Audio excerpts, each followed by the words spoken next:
अस्सलाम वालेकुम and welcome back once again. एक दफ़ा फिर आपको खुशामदीद कहेंगे अपनी इस स्पेशल ट्रांसमिशन में K21 न्यूज़ पे। और जनाब PSL एडिशन 9 का सिलसिला ये जारी है और मैचेस का सिलसिला भी जारी है। और जिस तरह के मैचेस देखने में आ रहे हैं, ये कहा जा सकता है कि अब क्योंकि जैसे जैसे अपने क्लाइमेक्स की तरफ टूर्नामेंट जाएगा, थोड़ी सी एक्साइटमेंट जो है वो ज़्यादा हमें नज़र आएगी। बहरहाल जी, आज भी मैच खेला जाएगा। कराची के नाम से मंसूब जो टीम है कराची किंग्स, उसका लाहौर कलंदर्स के साथ आज मुकाबला है 7 बजे। तो ये मुकाबला हमें देखना है। इंटरेस्टिंग मैच समझा जाता है, लेकिन ये दो टीमें वाहिद इस टूर्नामेंट में ऐसी हैं जो सबसे कमज़ोर नज़र आ रही हैं।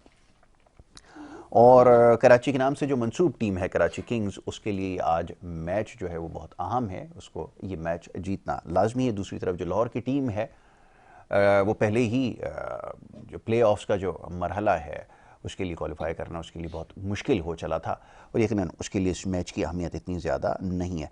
बहरहाल जो गुज़िश्ता रोज़ एक मैच खेला गया क्वेटा ग्लैडिएटर्स और पेशावर ज़ल्मी की टीमों के माबैन, उसके हवाले से हमें बात करना होगी। पहले थोड़ा सा उसके रिज़ल्ट के हवाले से आपको बता दें, रावलपिंडी क्रिकेट स्टेडियम में ये मैच खेला गया और पेशावर ज़ल्मी की जो टीम है उसने पहले बल्लेबाजी की। कोयटा की टीम ने टॉस जीतकर पहले बॉलिंग का फैसला किया।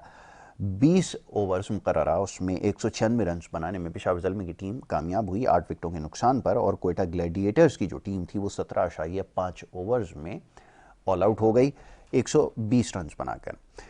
और मैच की जो ख़ास बात थी वो साइम अयूब, नौजवान बल्लेबाज जो कि एक ऑलराउंडर के तौर पर अब सामने आए हैं इस PSL एडिशन 9 में। उन्होंने 3 ओवर्स में 20 रन देकर 2 खिलाड़ियों को आउट किया और इसके साथ साथ 12 गेंदों पर 30 रन की धुआंधार इनिंग्स भी खेली। और इस जो बैटिंग लाइनअप है उसमें बाबर आजम सर फहरिस्त बल्लेबाज रहे। 30 गेंदों पर 53 रन उन्होंने बनाए। TKC यानी कि टॉम खोलर कैडमोर दूसरे नंबर पर 19 गेंदों पर 33 रन बनाए उन्होंने, और साइम अयूब ने 12 गेंदों पर 30 रन बनाए। अकील हुसैन सबसे कामयाब बॉलर रहे, बल्कि कामयाब भी कोयटा ग्लैडिएटर के लिए, और टीम तो उनकी ना जीत सकी, ताम वो हैट्रिक करने में कामयाब हुए। 4 ओवर्स में उन्होंने 30 रन देकर 4 खिलाड़ियों को आउट किया। अबरार अहमद ने 4 ओवर में 34 रन दे एक खिलाड़ी को आउट किया। सुहेल खान 4 ओवर में 48 रन देकर 1 विकेट हासिल करने में कामयाब हुए। कोयटा ग्लैडिएटर्स की जानिब से सऊद शकील 12 गेंदों पर 24 रन की बड़ी खूबसूरत इनिंग उन्होंने खेली है। मैच 24 रन बनाने में कामयाब हुए, ताहम बहुत शानदार स्ट्रोक्स उन्होंने इस इनिंग में लगाए। जेसन रॉय 16 गेंदों पर 16 रन। इसी तरह अकील हुसैन जो है वो 14 गेंदों पर 14 रन बना सके। खुरम शहजाद सबसे कामयाब बॉलर साबित हुए कोयटा ग्लैडिएटर्स पेशावर ज़ल्मी की जानिब से, और 2.5 ओवर में 15 रन देके 2 खिलाड़ियों को आउट किया। साइम अयूब ने 3 ओवर में 20 रन देके 2 खिलाड़ियों को आउट किया। लूक वुड ने 3 ओवर्स में 21 रन देके 2 खिलाड़ियों को आउट किया। तो ये मैच का खुलासा रहा। मैच रहा पेशावर ज़ल्मी के नाम, और पेशावर ज़ल्मी जो है वो प्ले ऑफ्स की तरफ जो है वो उसकी जो रसाई थी वो तकरीबन मुकम्मल हुई। ना इस मैच के हवाले से गुफ्तगू की जाएगी, और साथ ही आज जो मैच खेला जाएगा इसके हवाले से भी गुफ्तगू करनी है। स्टूडियोज़ में मेहमान हमारे मौजूद हैं। मौजूद मेहमान को खुशामदीद कहूँगा। जनाब मुनीर उल हक साहब हमारे साथ आज स्टूडियोज़ में मौजूद हैं और बेहतरीन तज्जिया और तबसरा कर रहे हैं मैचेस के हवाले से, और आज भी उनसे ही हमारा जो सिलसिला है वो सवाल जवाब का जारी रहेगा। बहुत शुक्रिया मुनीर भाई। बहुत बहुत शुक्रिया यार सर। तबीयत की नासाजी की वजह से जो है वो हमारे साथ कुछ मुलाकात ना हो सकी, तो हम आज स्टूडियोज़ में तशरीफ़ लाएँ। आपका बहुत शुक्रिया कि आपने वक्त निकाला और स्टूडियो में हमारे साथ यहाँ मौजूद हैं। मुनीर भाई, मैच के हवाले से पहले जो गुज़िश्ता रोज़ मैच खेला गया, थोड़ी सी उसके ऊपर बात हो जाए। जो मैच था दिलचस्प मैच समझा जा रहा था कि होगा। कोयटा की टीम क्योंकि निस्बतन बेहतर नज़र आ रही थी, ताहम पेशावर ज़ल्मी की टीम ने शानदार इसमें कमबैक किया। मैं चाहूँगा बाकी की रुदात आप सुनाइए, कैसा रहा ये मैच? बहुत बहुत शुक्रिया यासर, आपके देखने वालों की खिदमत में मेरा सलाम। पेशावर की टीम कल बहुत अच्छा खेली और बिल्कुल जो हम समझ रहे थे कि तगड़ा मुकाबला होगा वन साइडेडली, अगर आप 76 रन से कोई मैच जीत लेते एक तरफा होगा। पेशावर को लीड कर रहे हैं बाबर आजम और बैटिंग में भी लीड कर रहे हैं। 4.5 से करीब उनके रन्स हो गए हैं, सेंचुरी 4 50s, तो उन्होंने तो कंसिस्टेंसी में अपना सानी नहीं है। बहुत खुश भी नज़र आ रहे थे जब मैच के बाद उनसे रमीज़ राजा इंटरव्यू ले रहे थे, बड़े खुश थे कि हर तरफ से पूरे पाकिस्तान में हर शहर में उनको इज्जत मिलती है। नो डाउट दुनिया के बड़े प्लेयर हैं, और जिस तरह वो अभी चल रहे हैं पेशावर ज़ल्मी, और पेशावर ज़ल्मी कल का मैच जीतकर वही टीम बनी है जो तमाम के तमाम PSL में अब तक 9 PSL में प्लेऑफ में ज़रूर पहुंची है। तो ये पेशावर को एक मुबारकबाद, बहुत अच्छा खेले। और कोयटा की टीम जिस तरह हमने देखा था ना यासिर के, कोयटा की टीम शुरू में तो ऐसा लग रहा था कि मुल्तान कोयटा चल रहे थे, जी। बाकी टीम उनकी टक्कर की नहीं थी। अब अगर मैं पॉइंट्स टेबल पर नजर दौड़ाता हूं तो कोयटा की टीम मुझे नजर आ रही है इस वक्त चौथे नंबर पर, जी। और उसका नेट रन रेट सबसे खराब है, -0.635। अब -0.635 का मतलब है कि कोयटा को अपने जो 2 मैचेस रह गए दोनों जीतने होंगे। अगर वो एक मैच भी हारे तो फिर उनके लिए क्वालिफाई करना थोड़ा सा मुश्किल हो जाएगा। लेकिन जो अभी आपने बात की कि बड़ा मैच है, बड़ा मुकाबला, बड़े बड़े राइवल्स हैं दोनों, कराची वर्सेस लाहौर। अभी मैं नेशनल स्टेडियम के पास से ही गुजरा हूँ थोड़ी देर पहले, तो लोगों का जाना शुरू हो गए थे।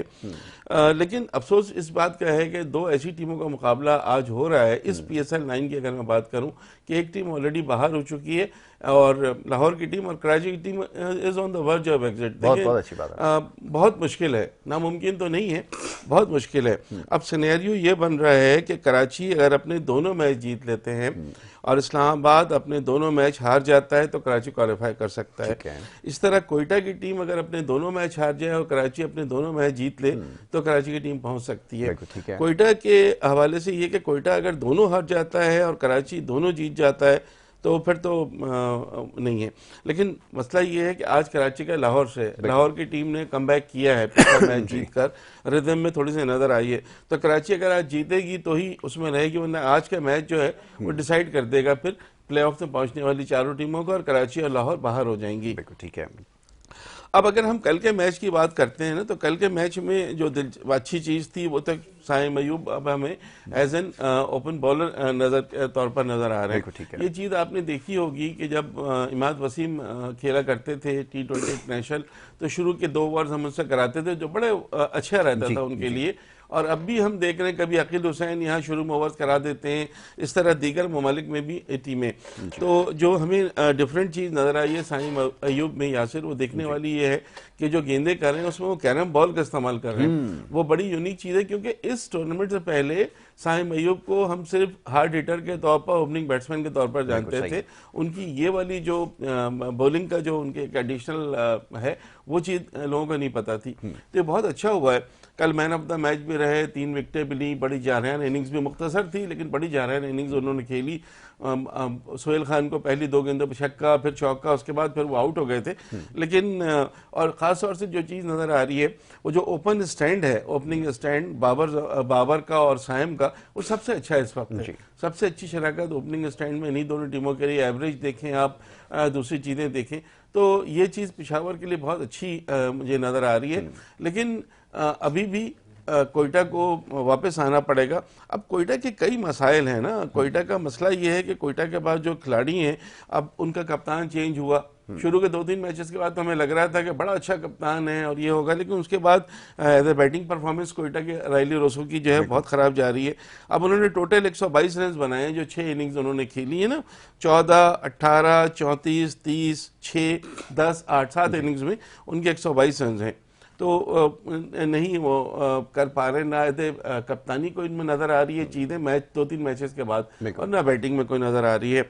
जैसन रॉय कभी चलते हैं कभी नहीं चलते, वो भी रन्स तो उन्होंने बनाए हैं लेकिन वो इम्पैक्टफुल इनिंग्स उनकी अभी तक नजर नहीं आई। जो जारहाना खेलते हैं और वो बड़े ब्लंट अंदाज से जो है वो उनकी शॉट्स रहते हैं। सऊद शकील ने भी एक डिफरेंट परफॉर्मेंस जरूर दी है, लेकिन कोई ऐसा इम्पैक्ट सऊद शकील का भी हमें मजीद चाहिए जो कोयटा होगा। ख्वाजा नाफे आए थे, पहले मैच में हीरो बन गए, उसके बाद अब मैं देख रहा हूँ उनके 7 मैचेस में 135 रन है, जिसमें पहले मैच के ही 56 या कितने रन शामिल हैं। तो कोयटा की बहुत सारी चीज़ें हैं जिसमें कोयटा को बड़ा ख्याल करना होगा, और कोयटा की टीम आई थिंक अभी भी स्टिल बहुत अच्छी क्वालिफाई कर सकती है। नेट रन रेट का इशू इतना नहीं आ रहा है, क्योंकि अगर कराची हार गई तो फिर नेट रेट वाला इशू नहीं होगा, टीमें पहुंच जाएंगी अपने पॉइंट्स के साथ ही। यहाँ पर जितने भी टेबल पर मैं देख रहा हूँ कि कहीं नेट रन रेट से कोई टीम मैच करती हुई नजर नहीं आ रही, अनलेस एंटिल कोई मैच वॉश आउट ना हो जाए। अगर वॉश आउट होता है तो बात दूसरी, अदरवाइज नहीं तो टीमें, अगर मैच का रिजल्ट निकलता है तो टीमें पहुंच जाएंगी। नेट रन रेट क्वालिफाई नहीं कर रहा है। अब कल आज जैसे कराची लाहौर है, फिर उसके बाद कल कोयटा और लाहौर है, तो अगर कल कोयटा और लाहौर में से कोयटा जीत लेती है तो फिर कराची वैसी बाहर हो जाएगी, अपार्ट फ्रॉम के कराची आज जीत जाए उसके बावजूद। ठीक है। मंडे को जो है वो कराची और पेशावर का मैच है, और उसके बाद जो है कोयटा और मुल्तान का मैचेस हैं। तो बज़ाहिर तो आज का मैच जो है वो एक रस्मी कार्रवाई लग रहा है, लेकिन चूंकि कराची अभी तक बाहर नहीं हुई है तो इस उम्मीद के साथ जरूर जा सकते हैं कि कराची को डिफरेंट खेल पेश करे। आगे चल के मैं आपसे बात करूंगा शान मसूद के हवाले से, कराची की टीम के हवाले से, कि उनकी पिक्स इतनी खराब क्यों रही, उन्होंने इतने प्लेयर्स को, अच्छे प्लेयर्स को क्यों नहीं ले सके। आगे चल के मैं अभी इसी तरफ आता हूँ। ये आपने बिल्कुल ठीक कहा कि आज के मैच के हवाले से भी हमें गुफ्तगू करनी है। ताहम ये जो कल मैच खेला गया है, अच्छा ये याद रहा कि कोयटा ग्लैडिएटर्स जैसा भी बात हुई कि दूसरी सबसे मजबूत उम्मीदवार थी ये, जो टॉप के ऊपर जा रही थी मुल्तान के बाद, और एक मौके पर ये जो पॉइंट्स टेबल है उसको लीड भी कर रहे थे। अच्छा जी, अब ये बॉलिंग का जो हमने देखा है, ये एकदम से फॉर्म में आकर वापस चले जाना, ये ज़रा एक परेशान कुन सूरत हाल है। और ऊपर से कप्तान अगर शुरू में परफॉर्म ना करे, चले शुरू के मैचेस हो गए, अब तो काफ़ी मैचेस भी हो गए, अब तो उनको फॉर्म में आ जाना चाहिए था, क्योंकि प्ले ऑफ्स में फिर आपके पास गलती की गुंजाइश नहीं होती, तो वहाँ पर क्या होगा, ये एक बड़ा अहम सवाल। दूसरी ये चीज़ कि बॉलिंग का मैं सुन रहा था सुहेल खान को कहीं पे प्रेस कॉन्फ्रेंस के अंदर, वो कुछ चीज़ों की उन्होंने निशानदेही की। उन्होंने कहा कि बॉलर्स के लिए इसमें कुछ भी अब नहीं है, बॉलिंग करना इतना आसान नहीं है। और ये भी साथ उन्होंने कह दिया कि सिर्फ उनके स्पाइक्स उतरवाना रह गए, बाकी तो सारा काम जो है वो हो चुका है। यानी कि वो बाउंसर नहीं कर सकता, वो नो बॉल करता है, उसको एक एक्स्ट्रा गेंद जो है वो करवानी पड़ती है, और फिर ये कि बहुत सारी और चीज़ें जो बॉलर के फेवर में नहीं जाती। बात किसी हद तक तो दुरुस्त है, लेकिन ओवरऑल अगर बॉलिंग की अगर बात की जाए कोयटा ग्लैडिएटर्स की, तो अब सिवाय अकील हुसैन के कल एक स्पेल के अलावा और कोई ऐसी चीज़ हमें नज़र नहीं आई जिसके बारे में बात की जा सके। ज़रा बताइए गई बॉलिंग को इनकी क्या हुआ है। ज़रा सोशल मीडिया पे भी लोग पूछ रहे हैं कि ये आप क्या कोयटा ग्लैडिएटर्स जो कि फेवरेट्स में थे, अब अचानक से इतने ऑफ कलर कैसे हो गए। देखिए, पिछले मैंने आपसे कहा ना, शुरू के 2-3 मैचेस के बाद तो लग रहा था कि कोयटा और मुल्तान की टीमें जो फाइनल खेलेंगी, बिल्कुल ऐसा लग रहा था। और राइले रोसो भी बड़े डिफरेंट कप्तान नजर आ रहे थे, सब कुछ था। बैटिंग में हम कल बात कर चुके हैं, सरफराज के हवाले से उनको रेस्ट भी दे दिया गया, नहीं खिलाया गया, लेकिन कोई चीज़ उनकी ऐसी थी नहीं, क्योंकि अगर आपके बैट्समैन 120 रन पर आउट हो जाएंगे और आपको बनाने हो ऑलमोस्ट 200 रन, तो वहाँ पर वो बात खत्म हो जाती है। बॉलिंग की जहाँ तक बात है, बॉलिंग में अगर आपके खिलाफ कोई टीम 200 रन या 196 रन बना लेती है तो आप एक्सपोज तो हो जाते हैं। ठीक है, कोई बॉलर उनका ऐसा नहीं है कि जो इम्पैक्ट डाल रहा हो। आपने बिल्कुल सही कहा है, कोयटा को सबसे ज़्यादा सीरियस इस चीज़ पे लेना होगा कि वो अपने बॉलर्स को देखे। अगर उनके बॉलर्स परफॉर्म नहीं करेंगे तो उनके बैटर जो है वैसे ही प्रेशर में नजर आ रहे हैं, तो इसको ज़रा देखना होगा आगे चल कर के क्या रहता है। बिल्कुल ठीक है, बॉलिंग की आपने बिल्कुल सही निशानदेही की कि जो बॉलर्स हैं अब उनको कंसिस्टेंटली परफॉर्म करना होता है, और ख़ास तौर पे जब आप मैच में इस स्टेज पर हों कि जहाँ पे डू एंड डाई वाली सिचुएशन अब बन रही है, तो वहाँ पे तो ड्यू होती है एक बड़ी परफॉर्मेंस। बहरहाल इसके ऊपर भी बात की जाएगी। अब दूसरी तरफ हमें बात करनी है जनाब कराची की टीम के हवाले से, और कराची की टीम आज जो कराची के नाम से मंसूब है, वो अपने जिसको होम ग्राउंड समझना चाहिए, उस होम ग्राउंड के ऊपर आज मैच खेल रही है, तो क्या इसका कोई एडवांटेज मिलेगा। और अब आते हैं ज़रा कराची की जो नाम से मंसूब टीम है उसके कप्तान की कारकर्दगी के हवाले से, जो कि मायूसकुन छोटा लफ्ज़ जो है वो मालूम होता है, जो परफॉर्मेंस उनकी रही है। बाकी मानदा खिलाड़ियों में भी कोई ऐसा खिलाड़ी नहीं है जिसकी कोई काबिल ज़िक्र कारकर्दगी हो। जी मुनीर भाई, अब आइए इस तरफ, फरमाइए आप इसके हवाले से क्या कहेंगे और कप्तान की परफॉर्मेंस के हवाले से क्या कहेंगे। देखिए, सबसे पहले तो कप्तान और उसकी मैं आगे चल के बात करूंगा। एक हमारे पास ऑलराउंडर है मोहम्मद नवाज, जिनको बहुत हमने मौका दिया, वो कोयटा से कराची में आए। अब उनकी आप परफॉर्मेंस देखें, टोटल अब तक उन्होंने पूरे टूर्नामेंट में 2 विकेटें ली हैं और 88 रन बनाए। ये उनकी परफॉर्मेंस है कि जिनको प्लेटिनम कैटेगरी में कराची ने लिया है। तो ये जो मिडिल के ओवर्स होते हैं और जहां इनको रन्स बनाने होते हैं, वहां इनकी जो है वो नजर नहीं है। एक आध मैचेस में अगर आप 30-40 बना लेते हैं तो उसकी कोई हैसियत नहीं। जितना आपका नाम है, पूरे वर्ल्ड कप में आप खेले, बाद में भी आपको न्यूजीलैंड में मौका दिया जा रहा है, बुलाया जा रहा है, सब कर रहे हैं, लेकिन आपने अपनी परफॉर्मेंस को इम्प्रूव नहीं करना तो नहीं करना। फिर अगर हम कहते हैं तो फिर वो थोड़ा सा बुरा लगता है कि जी आप क्रिटिसाइज कर रहे हैं। क्रिटिसाइज तो आपके स्टैट्स बताते हैं ना, आपकी मैदान में परफॉर्मेंस बताती है कि आपको प्लेटिनम कैटेगरी में लिया है कराची ने, कुछ सोच के लिया होगा, आप कुछ तो परफॉर्म करें, नहीं करेंगे तो फिर कुछ नहीं होगा।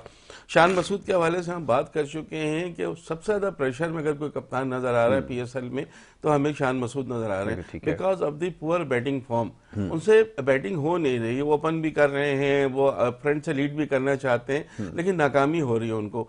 जब तक उनके पास एक अच्छा स्कोर नहीं आएगा, उनकी टीम जीतेगी नहीं, तो मुझे नहीं लगता कि कुछ होगा। तो बिखरी हुई टीम है। कल भी मैंने आपसे कहा था कि इनकी तो मैनेजमेंट ऐसा लगता है कि देख ही नहीं रही टीम को बिल्कुल कि भाई हार रहे हैं तो हारने दो, बिल्कुल ठीक क्या है। चेंजेस करनी है, क्या बैठ के किससे बात करनी है, वीडियो को दिखाना है, कहाँ गलती आप कर रहे हैं, कुछ भी इसमें नहीं किया जा रहा। अब शान मसूद भी नहीं चल रहे, जेम्स रिंस भी नहीं चल रहे, शोएब मलिक की भी आखिरी 3-4 इनिंग बिल्कुल ऑफ कलर हो गए। शोएब मलिक शुरू में एक बिल्कुल तो उन्होंने बिल्कुल अच्छी इनिंग्स खेली थी, इसीलिए अभी तक टूर्नामेंट में 200 से ज्यादा रन बना चुके हैं।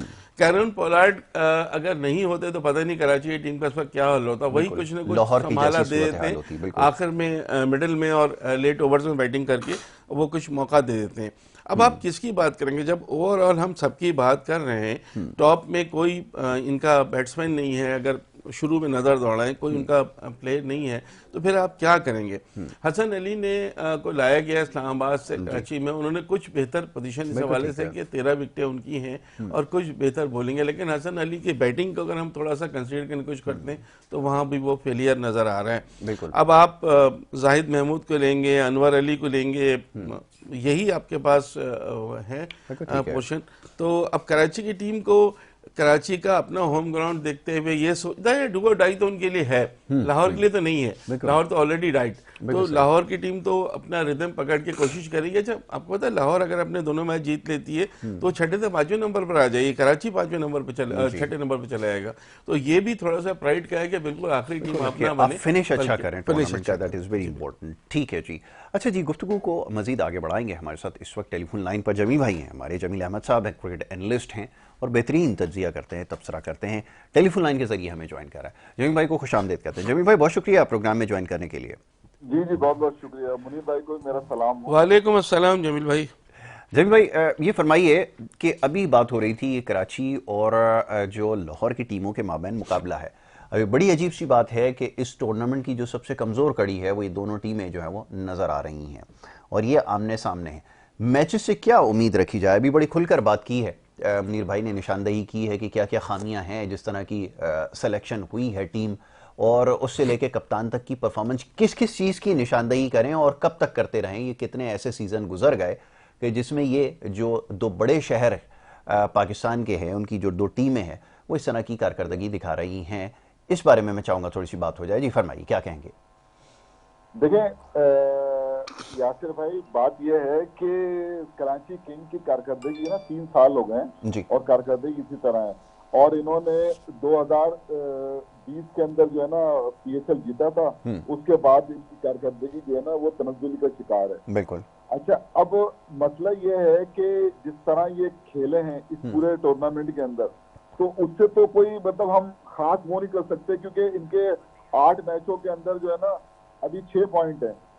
ये मैच इनके लिए इम्पोर्टेंट है। अगर ये मैच ये लोग आज लूज कर जाते हैं तो फिर 4 टीमों का फैसला हो जाएगा प्ले ऑफ की। बिल्कुल। फिर जो है ना इतना वो नहीं, लेकिन अगर ये मैच जीतते हैं और अगला मैच भी जीतते हैं तो 1-2 टीमों के लिए खतरे की घंटी है। खासतौर पर कोयटा के लिए खतरे की घंटी है, इस्लामाबाद यूनाइटेड के लिए, क्योंकि इस्लामाबाद यूनाइटेड को अपना आखिरी मैच खेलना है और उसके 9 मैच जो है ना वो हो चुके हैं। अगर वो लूज करता है, कराची दोनों मैच जीतता है, तो उसके भी बाहर होने के चांस है। और अभी उसके कोयटा के भी 8 मैच जो है ना हो गए। ठीक है, इन्होंने टीम को अभी जो हम जो देख रहे हैं ना, कराची की टीम खासतौर पर, देखिए लाहौर की टीम जो है अपने 7 मैच बहुत खराब खेली है, कोई शक नहीं है ना। 8वें मैच में जाके उनका रिदम बिल्कुल डिफरेंट था। आपने देखा होगा पिशावर इस्लामाबाद यूनाइटेड को उन्होंने 17 रन से जो है शिकस्त दी। और उसके बाद जितने भी उनके वो थे प्लेयर थे, मतलब हालांकि उनको अभी आज के मैच में वेंडर डूसन की जो है ना मतलब ये खिदमत हासिल नहीं होंगी, इसलिए वो चले गए वापस। क्या कहते हैं, उनकी जगह पर सैम बिलिंग आ गए। अब हो सकता है कि वो सैम बिलिंग आपको आज जो है ना एक्शन में नजर आए। तो लेकिन ये है कि एक डिफरेंट टीम जो है ना ये नजर आई है लाहौर कलंदर आखिरी मैच के अंदर, और उतनी ही खराब कारकर्दगी जो है कराची किंग की रही है।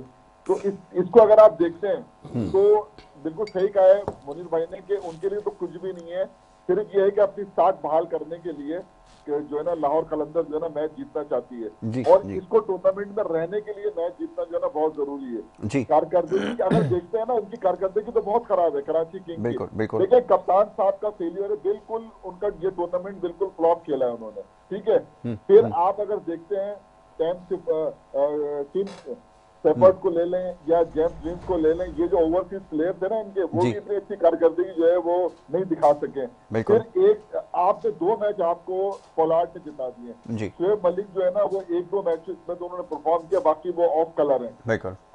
अब मोहम्मद नवाज भी ऑफ कलर हो जाए, इरफान खान नियाजी भी ऑफ कलर हो जाए, तो ये एक और कप्तान तो है ही। तो जी जी इतने जी player बिल्कुल अगर ऐसा ही है। ये जी जी जी आपने बिल्कुल बजा फरमाया कि अल्हम्दुलिल्लाह कप्तान भी ऑफ कलर ही हैं, ये सारे ही ऑफ कलर हैं। जितने भी बिल्कुल। प्लेयर है उनके, अब अगर इस तरह अगर वो होगी अच्छा, अब सिर्फ एक प्लेयर जो है, मतलब एक लड़का जो, अब मिसाल के तौर पर जैसे कि अपना ब्लेसिंग मजरबानी जो है ना, जी। वो उसने 3-4 जितने भी मैच खेले बहुत शानदार जो है ना उसने बॉलिंग की है। मीर हमजा ने भी बहुत जबरदस्त, हसन अली ने एक मैच में अच्छी बॉलिंग की जिसमें 4 खिलाड़ी आउट किए। जी। देखिए कारकर्दगी के अंदर का तसलसल नहीं होगा तो फिर मैं एक मिसाल दे रहा हूँ, जैसे ये लड़का आया है ना अभी, मेहरान मुमताज आया जी, है पिशावर जी। जल्दी के अंदर, वो जिस तरह की बॉलिंग कर रहा है ना, मतलब ये कि वो मतलब अभी भी उसने जो आखिरी मैच खेला है 22 रन की, जबरदस्त बॉलिंग। जी। देखिए प्लेयर, इन्होंने जो प्लेयर इनके जो बेंच पे बैठे हैं प्लेयर, आप मुझे बताएं वो इस तरह के प्लेयर हैं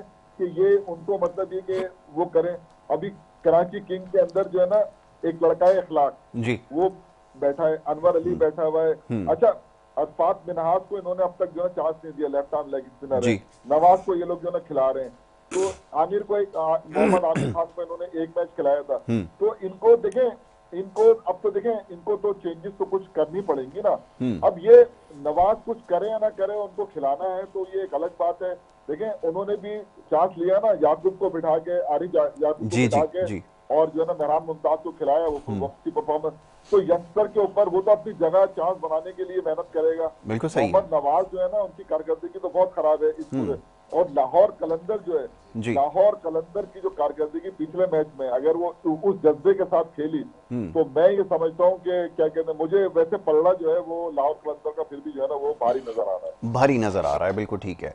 मुनीर भाई, ये जमील भाई की राय है, ये उनके ख्यालात हैं कि पलड़ा जो है तो वो जमील भाई की बात को आगे बढ़ाऊं। जरूर बढ़ाइए। लाहौर की हम बात कर रहे हैं और जमील भाई हम उस खिलाड़ी को बिल्कुल भूल चुके हैं जो सबसे मेन किरदार अदा करना था, जिसने फखर जमान को, फखर जमान। हमें लाहौर की बात हो रही है, फखर जमान का हम कोई बात भी नहीं कर रहे हैं। 7 इनिंग में उनके 103 रन हैं, बिल्कुल इम्पैक्ट नहीं दे सके, बहुत ऑफ कलर, बिल्कुल आउट ऑफ फॉर्म। तो आप देखिए ना, लाहौर के लिए जिसके सबसे ज्यादा जिनके ऊपर डिपेंड कर रही थी बैटिंग में टीम, उनका ये हाल है। अब वेंडर डोसन का इन्होंने बताया कि वो भी चले गए हैं, हालांकि उस वक्त सेकंड टॉप स्कोर है 364 रन के साथ बाबर आजम के बाद। अब उनका नहीं होना, सैम ब्लिंग भी अच्छे प्लेयर हैं लेकिन पहला मैच खेलेंगे, अगर खिलाया जाता है तो क्या होगा क्या नहीं होगा। साहबजादा फरहान ने शुरू के 2-3 मैचों में बहुत अच्छा इंपैक्ट दिया था, उसके बाद वो भी अब हम देख रहे हैं पिछले 3 मैचेस से उनकी कारकर्दगी अच्छी नहीं है। सिकंदर रजा अच्छा नाम, बड़ा नाम, लेकिन टोटल 6 मैचेस में 63 रन। तो लाहौर करे क्या? लाहौर को जब परफॉर्मेंस ही नहीं मिल रही है, एक वेंडर डसन की परफॉर्मेंस है, उसके अलावा कोई परफॉर्मेंस नहीं है, तो क्या करेंगे? मैं सिकंदर रजा की थोड़ी सी बात कर रहा हूँ भाई, वो इसको सही तरह से यूज किया गया, उसके कभी बैटिंग ऑर्डर पे उसको देखा, कभी कितना नीचे आपने खिला दिया, अगर आप कैपिटलाइज नहीं करेंगे। अच्छा, अब यहाँ कप्तानी का बड़ा एक मसला है, मैं चाहूंगा जरा इस पे भी अपनी राय दीजिए कि आप मुतमईन है, क्योंकि कभी हम देखते हैं कि अपने से ऊपर कई मैचेस में ऐसे हुआ कि कप्तान साहब ने खुद को तरजीह दी, खुद ऊपर बैटिंग करने चले गए, कभी हमने देखा किसी और बैट्समैन को भेज दिया। और लोग अब बॉलिंग में भी बात करें कि सिकंदर रजा को सही तरह से कैपिटलाइज किया ही नहीं गया, कहीं पे वो बॉल कर रहे हैं 1 ओवर करवाया, कहीं पे 1.5 ओवर कराया गया। तो ये कप्तानी कैसी है? कप्तानी का भी तो कहीं सिकंदर रजा बेसिकली ऑलराउंडर हैं, उनकी बॉलिंग बहुत अच्छी है और रन्स को कंटेन करते हैं। लेकिन आपने बिल्कुल, आपकी बिल्कुल निशानदेही सही आपने की कि सिकंदर रजा को बॉलिंग में यूटिलाइज नहीं किया गया। बैटिंग में जब मौका दिया गया वो कोई अच्छी इनिंग्स नहीं खेल सके, तो परेशानियां तो हैं। और अगर आपने कप्तानी की बात की, देखें कप्तानी जो शाहीन आफरीदी को पाकिस्तान की T20 टीम का कप्तान बनाया गया था, वो इसी बेसिस पे कि इन्होंने 2 लगातार PSL टाइटल जितवाए, बहुत ज्यादा अग्रेसिव हैं, हमें अग्रेसिव माइंड की जरूरत है, हम बैकफुट वाले प्लेयर को नहीं कप्तानी दे सकते, बहुत सारी चीजें थी। लेकिन अगर आप हर चीज को अग्रेशन में जाएंगे ना तो चीजें नहीं चलती। बहुत अच्छी बात है। 2 प्लेयर्स हमने देखे हैं PSL में, 2 कप्तान के जो बड़ा फ्रॉम द फ्रंट से लीड करना चाहते हैं, शादाब खान और एक ये। इनके एक मैच में तो उन्होंने 4 छक्के लगा दिए, कुछ रन बना दिए, लेकिन हर मैच में मैं कह रहा हूँ उनके लाहौर की टीम को खुद कुछ समझ में नहीं आ रहा है कि वो किस तरह से, क्योंकि लगातार 6 मैच हारना डिफेंडिंग चैंपियन के लिए, आप अंदाजा लगा लें। एक मैच उनका बारिश के नजर है, फिर एक मैच में वो जब जीते हैं जब वो टूर्नामेंट से बाहर हो गए थे। तो वो जब एक प्रेशर आपके पास नहीं होता कि आपके लिए तो मस्ट विन है ही नहीं, तो आप जीतें या हारें तो फिर आप कभी कभी बिल्कुल सही है। बहुत अच्छा खेल देते हैं। और दूसरी टीम जिसको मस्ट विन है ना, अब कराची के लिए मस्ट विन है, लाहौर के लिए मस्ट विन नहीं है, तो ये डिफरेंट हमें वैसे ही नजर आ जाता है कि इसमें क्या होगा। बिल्कुल ठीक है। अब आज देखते हैं कि क्या होता है। बिल्कुल मैच ठीक तो है। बड़ा है, दो ग्रेट राइवल्स हैं, जो पब्लिक जाएगी, वो जो लोग जा रहे हैं सारे हमारे यंगस्टर इतने मैच देखने, वो कराची लाहौर के राइवलरी में जा रहे हैं। जाहिर है कराची को पूरा सपोर्ट होगा कराची किंग्स का, लेकिन वो भी तो कुछ करके दे ना, उनका ये भी भी तो कोई बात प्लेयर ऐसा तो बन के दे के वो लगे कि भाई वो मैच को फिनिश करे, कोई अच्छी इनिंग्स खेले, कोई ओपनिंग पार्टनरशिप अच्छी हो जाए, कोई बॉलिंग अच्छी परफॉर्मेंस दे दे, तो ही ये कुछ चीज़ होगा हो ना। सकता है, बिल्कुल बाज़ाहिर सही तो है। नहीं लग रहा, लेकिन क्रिकेट है, हर रोज मैच के बाद जो है चीजें चेंज हो जाती हैं। अब देखते हैं आज के मैच बहुत के खूब, बाद बहुत क्या खूब। ये सूरत। आपने एक बड़ी अच्छी बात आखिर में की है। सारी गुफ्तगू ही बड़ी अच्छी है, लेकिन ये जो निशानदेही की है बड़ी ज़रूरी है कि मैच है, T20 क्रिकेट है, यू नेवर नो कि किसका दिन हो।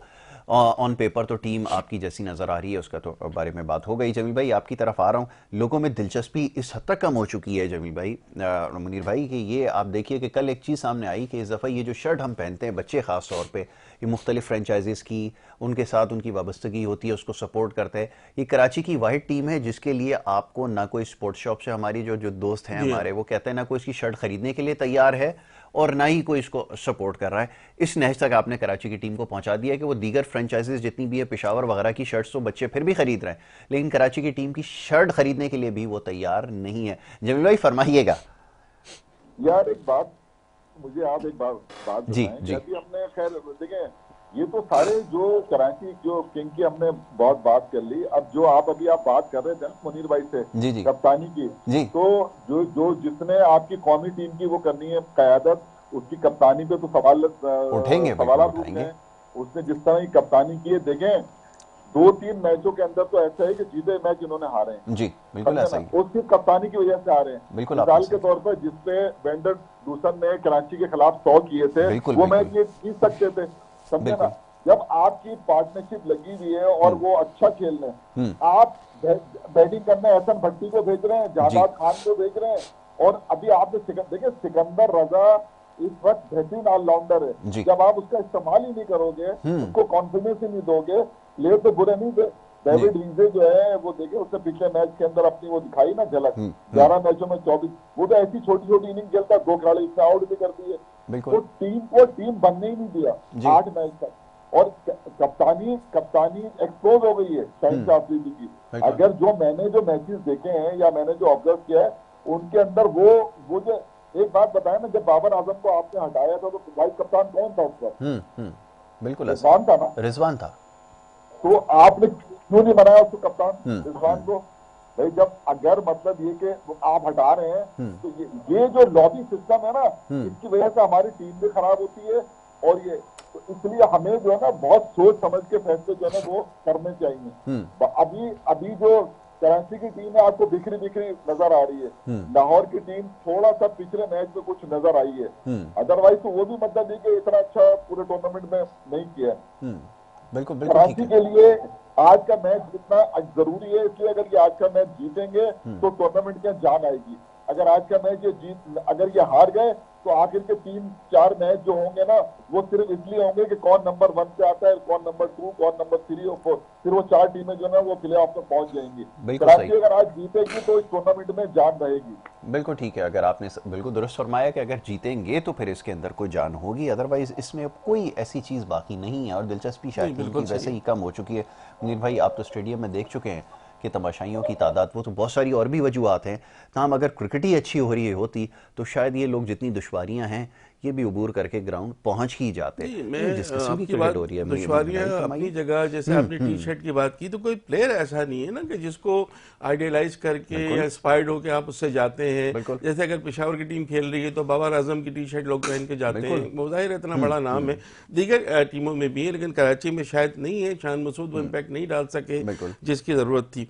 अभी जमील भाई ने बात की कि पाकिस्तानी टीम के कप्तान पर सवालिया निशान उठ चुके हैं, बिल्कुल सही उन्होंने कहा कि उठ चुके हैं। अब सवाल ये है कि अभी आपका क्रिकेट बोर्ड में भी जो तब्दीली आई है, चेयरमैन साहब नए आए हैं। अब उसके बाद कल बातें हो रही थी कि पाकिस्तानी टीम का नया हेड कोच कौन होगा, डैरेन सैमी होंगे या शेन वॉटसन होंगे। यानी एक बार फिर हम जा रहे हैं उन गैर मुल्की की तरफ। तो ये बात है। अजहर अली को भी कोई बड़ी देने की बातें हो रही हैं जो अभी जराए के थ्रू पता चल रहा है। अब सवाल ये है कि कल मैं सुन रहा था वसीम अकरम को और उनको मिसबा को भी, तो उनका ये कहना था कि जब हम कोई पाकिस्तानी कोच लेते हैं ना, तो हम कहते हैं कि ये तो लेवल 3 कोच नहीं है और उसने ये नहीं किया, इसको क्या एक्सपीरियंस है कोचिंग का। तो शेन वॉटसन और डैरेन सैमी को लेने से पहले उनका भी कोचिंग एक्सपीरियंस आपको देखना होगा कि वो नहीं है या क्या है। दूसरे कि कुछ खिलाड़ी जैसे शरफन रदरफर्ड के बारे में पता चला है कि वो भी चले गए हैं, वो अगले मैचेस में अवेलेबल नहीं होंगे। तो उस पर भी वो नाराज हो रहे थे कि यार ये कैसे, जब आप कॉन्ट्रैक्ट करते हैं तो फिर पर्सनल चीज़ें बिल्कुल बहुत ही इमरजेंसी अलग होती है, लेकिन आप देखेंगे अब ऐसे मौके पे चले जाना तो वो चीज़ें ज़रा सा हमें देखनी होंगी। तो अभी हमें नहीं पता है कि T20 वर्ल्ड कप में शाहीन आफरीदी कप्तान होंगे या नहीं होंगे। हमें नहीं पता है कि पाकिस्तानी टीम का कोई नया टेस्ट कैप्टन मजीद शान मसूद आगे रहते हैं, क्योंकि अभी टेस्ट है नहीं फौरी तौर से आगे 6 महीने। अभी सारा फोकस जो है आपका T20 इंटरनेशनल पे है। अब अपनी कप्तानी में 5 T20 इंटरनेशनल खेले, शाहीन आफरीदी 4 मैच हार गए। उसके बाद आप यहाँ देखें 8 में से 6 मैच हार गए इनकी टीम।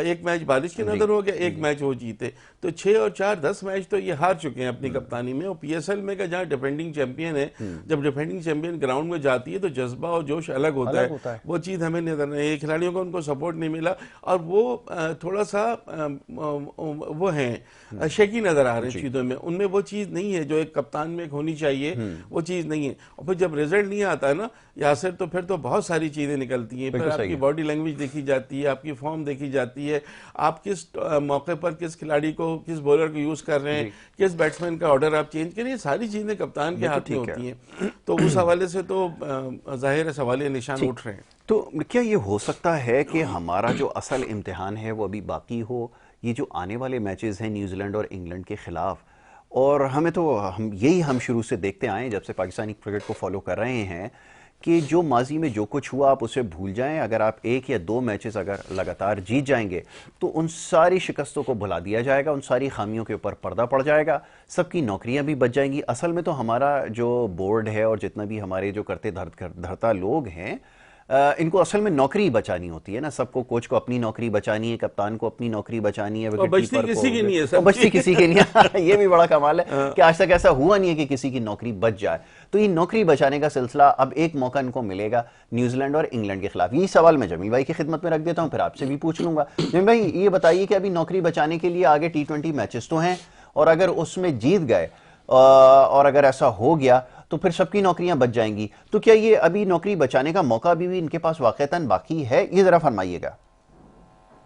ये बात ये है कि जितने भी लोग हैं ना जी, ये आप अभी आपने हफीज को देखा, 2-3 महीने के लिए आए, अभी अजहर अली का नाम चल रहा है, अब शैन वॉटसन की बात हो रही है। बात ये है कि इससे टीमें अच्छी नहीं हुआ करती। तो ये जो तरीकाकार अपनाया ना, देखिए मैं तो एक बात ये जानता हूँ कि अब वर्ल्ड कप आपके सर के ऊपर है। अब जैसे 5 मैच खेलने यहाँ पर आ रही है ना, नौकरी तो किसी की नहीं बचेगी, समझे। ये जो वो है, ये तो अब जो भी जिनसे भी बातचीत कर रहे हैं, क्योंकि मुझे लग ये रहा है कि मोहसिन नकवी साहब का जो एक जहन है ना, वो ये है कि फॉरनर कोच जो है ना वो होना चाहिए, तो उस पर वो काम कर रहे हैं। लेकिन मैं आपको ये, मेरा एक जाती राय ये है कि जो टीम आ रही है 5 वो खेलने के लिए, आप जो है मुख्तलिफ कॉम्बिनेशन अब उसके अंदर आजमाएं, मतलब नए लोगों को भी चांस दें, पुराने लोगों को भी, और आप ऐसी टीम एक जो है ना मतलब बनाएं, क्योंकि 5 यहाँ पर हैं, फिर आपने इंग्लैंड जाना है वहां, तो ऐसी टीम एक तश्कील दे दें कि जो आपकी जो बेंच स्ट्रेंथ भी मजबूत हो, जो अंदर 11 खेल रहे हो वो भी जो है ना, क्योंकि हमने यही देखा है वर्ल्ड कप में, हम यानी कि हमारे पास कोई खिलाड़ियों का रिप्लेसमेंट नहीं था जी, समझा ना, और हम खिलाते हुए तो आप लेके क्यों गए थे उनको? बिल्कुल बिल्कुल। तो ऐसे प्लेयर जाना चाहिए कि अगर कोई भी, अभी जो मिसाल के तौर पर एक मैं मिसाल दे रहा हूँ, मुल्तान सुल्तान की मिसाल दे देता हूँ जी, वो कोई भी रिप्लेसमेंट करते हैं ना, उनकी टीम पे कोई फर्क नहीं पड़ रहा, बिल्कुल, समझे ना। और अभी एक पोलार्ड चले गए जो है ना वहां पर शादी के अंदर, उसके बाद आप उस कराची की टीम का हाल देख लें, समझे ना। तो ये जो फर्क है ना, ये आपको बताएगा कि अभी देखें ब्रेंडन डूसन जो है ना वो दूसरे नंबर पे मेरे ख्याल में बैटिंग के अंदर जो है पीएसएल में वो अब नहीं है।